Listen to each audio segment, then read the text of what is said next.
네, 매주 목요일에 함께하는 슬기로울 정치 시간입니다. 더불어민주당의 윤건영 의원과 함께합니다. 어서 오세요. 네, 구로울의 윤건영입니다. 네, 이제 구로울이 입에 이제 붙으셨군요. 네. 그러니까 지역 구민들이 좋아하십니까? 확인은 안 됩니다. 그래요? 네. 저희 방송 많이 들으실 텐데. 알겠습니다. 오늘은 좀 이 문제부터 좀 여쭤보겠습니다. 그러니까 잠시 후 3부에서 집중적으로 좀 인터뷰를 할 예정이니까 간단하게만 여쭤보겠는데요. 네. 지금 문재인 대통령하고 윤석열 당선인이 어제 만나려다가 무산이 되지 않았습니까? 네. 자, 이걸 어떻게 이해를 하고 계세요? 저는 좀 대단히 아쉽다라고 생각을 하는데요. 네. 어제 만남이 여야 영수회담 같은 성격은 아니지 않습니까? 예컨대 조건을 걸고 의제를 설정하고 담판 짓는 이런 회담이 아니라 현재 대통령과 미래 대통령의 만남이거든요. 만나서 허심탄회하게 국정 전반에 대한 자유로운 의사를 나누는 것인데 국민의힘 일각에서는 일종의 조건을 내걸고 담판 짓는 것으로 좀 해석을 한 건 아닌가라는 아쉬움이 있습니다. 그 조건이라는 게 앞서 방송에서 이야기하셨던 인사와 사면인데요. 저는 충분히 이야기할 수 있다고 생각합니다. 미래 대통령이 현 대통령에게 이야기할 수 있고 협의할 수 있는 건데 그것이 조건이라고 하거나 담판의 성질의 것은 아니지 않냐라는 거죠. 거기다 이제 공개적으로 이야기하는. 맞습니다. 그걸 압박하거나 이런 식으로 가야 될 것은 아닌 것 같다라는 거고요. 특히 인사와 관련해서는 이게 법률적으로 규정이 되어 있는 부분입니다. 현행 법에 의하면 공문입법이라고요. 이 공공기관장이 퇴임 2달 전에는 반드시 인추위를 구성하도록 되어 있고 후임자를 정하도록 되어 있습니다. 그래서 대통령에게 인사권을 하지 말라라고 하는 것은 현행법을 어겨라라는 것과 마찬가지 주문이기 때문에 좀 대단히 무리한 거다라는 생각이 들고요. 그리고 현직 대통령이 임명한 공공기관장을 정리해라라고 일각에서는 그렇게 국힘 일각에서는 주장을 하고 계시던데 이 또한 저는 좀 과도하다라는 생각이 들고요. 참 근데 그 문제는 어떻게 5년마다 꽤 되풀이 됩니까? 맞습니다. 그래서 제가 국정상황실에 있을 때 박근혜 정부 시절에 임명하신 분이 어느 정도 임기를 보장하고 있는지를 제가 조사한 자료를 본 적이 있습니다. 2019년 기준으로. 그때 보니까 대략 공공기관장의 과 감사에 따라 틀린데 90%에서 한 65%까지는 다 보장이 되어 있더라고요. 그래서 문재인 정부의 원칙은 임기 보장이 원칙이었거든요. 근데 이제 예를 들어서 환경부 블랙리스트 문제 이런 것도 사실 불거진 적이 있었죠. 경우에 따라서는 있긴 있었습니다만 전체적인 흐름이 저는 전임 정부에서 임명한 사람들을 법이 정한 임기를 보장할 것이냐라 말 것이냐라는 원칙에 관한 문제였기 때문에 전 조금 아직 당선인 측에서 임기 시작도 하기 전에 이렇게 쫓아낼 생각을 하는 것은 좀 과한 거 아닌가라는 그런 생각도 근데 쫓아내는 건 둘째치고 그러니까 새로 어떤 뭐냐면 인사위원회 발생해서 인사를 해야 되는 경우는 좀 그러니까 그 현 대통령과 차기 대통령이 좀 협의를 할 수 있는 문제 아닐까요? 당연합니다. 미래 대통령이 당신의 생각을 이야기할 수 있고 그것을 고려해서 현 대통령이 인사를 하면 되는 겁니다. 다만 중요한 건 5월 9일까지 대한민국 대통령은 문재인 대통령이라는 거고요. 5월 10일부터 윤석열 대통령이 되는 겁니다. 그렇기 때문에 앞서도 말씀드렸듯이 충분히 이야기하고 협의할 수 있는 내용입니다. 다만 그게 조건으로 가거나 하는 회담의 성격으로 가버리면 좀 복잡해지는 오히려 이제 그 협의를 위해서는 환경이 중요한 건데 그렇게 공개적으로 이야기하면 오히려 환경 조성이 더 해가 된다 이런 말씀이신가요? 맞습니다. 정리라면? 알겠습니다. 그다음에 청와대에 계셨으니까 이게 또 궁금한데 지금 김은혜 인수위 그 대변인 표현에 되면 지금 청와대로 들어갈 가능성은 제로라고까지 이야기를 했는데 지금 용산 국방부 청사 이야기가 유력하게 나오던데 어떻게 보세요? 청와대에 계셨으니까. 청와대에 있었고 일단 문재인 정부의 공약이 광화문 시대 대통령이었습니다. 맞아요. 대통령이 집무실을 국민과의 소통을 위해서 광화문으로 이전하겠다라는 거였고요.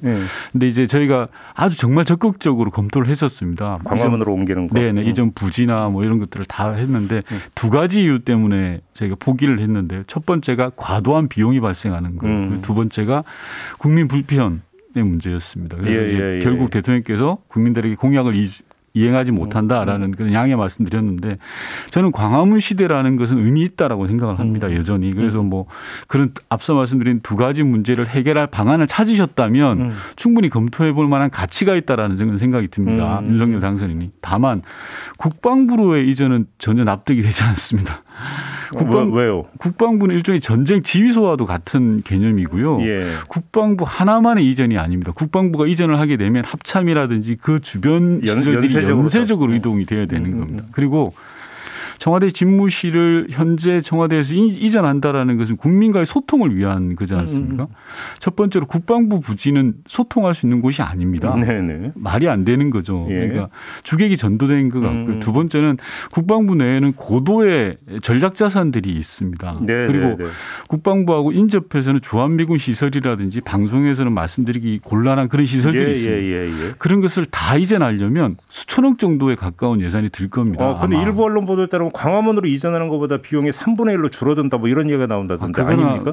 뭐 정확한 비용 추계를 해봐야 되겠습니다만 잘못 전해된 걸 수 있을 것 같고요. 예. 어쨌든 주요한 건 저는 본질적으로 윤석열 당선인이 인수위의 첫 번째 아젠다, 국정 아젠다로서 집무실 이전을 이렇게 끄집어내셨던데 그 자체도 저는 좀 문제의식을 가지고 있습니다. 지금 코로나로 인해서 민생이 위기인 상황에서 일종의 국정 운영의 우선순위를 정하는 건데 국정 운영의 첫 번째 우선순위가 집무실 이전이냐, 즉 살 집이라든지 책상을 어디 둘 것이냐라는 게 그리 중요하겠냐라는 고민들은 좀 가지고 있습니다. 그런데 현실적으로 용산으로 가든 광화문으로 가든 대통령 임기 시작을 새로운 집무실에서 할 수 있습니까? 현실적으로? 뭐 하려고 하면야 못할 바는 아닙니다만 굉장히 어려운 일이 될 거고요. 그 과정에서 놓치는 것이 많고 엄청나게 과도한 비용이 동반되는 거고요. 그리고 관련해서 많은 국민들의 불편을 끼칠 수 있는 요인들이 있습니다. 저희가 광화문 시대로의 이전을 한 1년 가까이 준비를 했었거든요. 정권을 잡고 나서. 근데 너무 조금 졸속으로 하는 거 아닌가라는 그런 우려도 있습니다. 그때 이제 문재인 정부가 광화문으로 이전하려고 할 때 국방부 청사는 전혀 검토 한 번도 없었습니까? 그 국민들과의 만나는 접점이 제로입니다. 국방부 시설은 군사 시설이잖아요. 그래서 고려 대상 자체가 될 수가 없었습니다. 알겠습니다. 인수 관련 하나만 더 여쭙고 이제 당 문제로 좀 넘어갔으면 좋겠는데 우리 의원님이 외교안보위원으로 김태효 교수를 선임한 것을 두고 비판을 하셨어요. 어떤 취지의 비판이었습니까? 우선 뭐 인수위라는 과정을 통해서 전임 정부 가 잘한 것과 못한 것을 제대로 배우고 잘한 것은 그대로 하면 될 것 같고요. 못한 것은 안 하면 저는 된다고 생각합니다.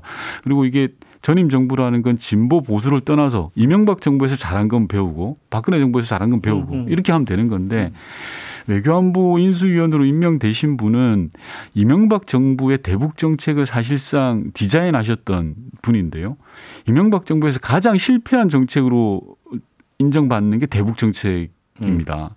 그리고 그분이 이제 겉으로는 강경한 대북 정책을 이야기하셨지만 뒤로는 돈 봉투를 건네면서 남북 정상회담을 거래하자라고 하는 그런 의혹도 보도된 바가 있고요. 북한이 그렇게 주장한 바가 있었죠. 맞습니다. 예. 뭐 북경에서 만나서 뭐 돈 봉투를 주고 했다는 게 있고요. 그다음에 일본 자위대에 대한민국 진입을 허용해야 된다라는 취지의 주장도 하셨던 분입니다. 그래서 저는 잘한 건 배우시더라도 왜 실패한 정책의 상징과도 같은 분을 그렇게 하시냐라는 거고요.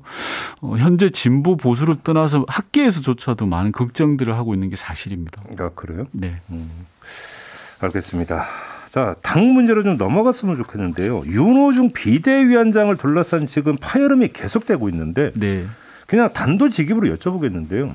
문제의 본질이 뭡니까? 왜 이게 문제가 되는 겁니까? 우선 시작은 일종의 그 절차에 대한 문제 제기인 것 같습니다. 송영길 당대표를 비롯해서 지도부가 대선 패배에 책임을 지고 물러났지 않았습니까? 물러나면서 새로운 지도체제, 즉 비상대책위원장을 지명하고 떠난 것이 절차적으로 문제가 있는 것은 아니냐라는 겁니다. 그냥 블랭크로 놓고 뭔가 물러나더라도 났어야 되는데. 맞습니다. 그래서 새로운 지도체제에 대해서는 당원과 총의를 모아야 되는 건데 잘못을 인정하고 내려놓으시는 분들이 왜 그 부분을 지명하고 가냐라는 것에 대한 절차에 관한 문제가 근본적인 충분히 지적할 수 있는 문제 아닌가요? 다만 이런 논란이 저는 오래 지속되는 것은 민주당 모두에게 마이너스라는 생각이 들고요. 뭐 어려울수록 생각의 차이보다는 공통점을 가지고 문제를 좀 풀어가야 된다라는 생각을 하고 있습니다. 근데 일단 좀 하나 여쭤보고 싶은 게요. 대선 패배 후에 대선 패배 원인에 대해서 정밀하고 아주 집중적인 내부 토론이나 검토 과정이 있었습니까? 아직까지 없었고요. 그 부분에 대해서는 저는 좀 차분하고 냉정하고 엄정해야 된다고 생각합니다. 예를 들어서 민주당 내부에서의 토론도 필요하겠지만 외부 기관 또는 외부 인사들에게 대선 평가를 맡기는 게 저는 필요하다고 생각합니다. 그러니까 이제 객관적 시각으로 좀 바라볼 수 있게. 예, 그래서 외부의 대선평가위원회를 둬서 민주당이 무엇을 잘했고 무엇을 잘못했는지를 냉정하게 들여다보는 게 우선돼야 되고요. 그걸 조급하게 지금 당장 뭐 며칠 내로 하자라는 것도 저는 금물이라고 생각합니다. 그런데 제가 이걸 여쭤본 이유가 비대위의 제 첫 번째 임무는 이게 돼야 되는 거 아닙니까? 맞습니다. 이게 나와야 그다음에 그럼 당 쇄신 방향이 나오는 거죠. 맞습니다. 다만 방금 말씀하신 그 프로세스가 맞는데 문제는 지방선거가 지금 2달 앞으로 다가와 있지 않습니까?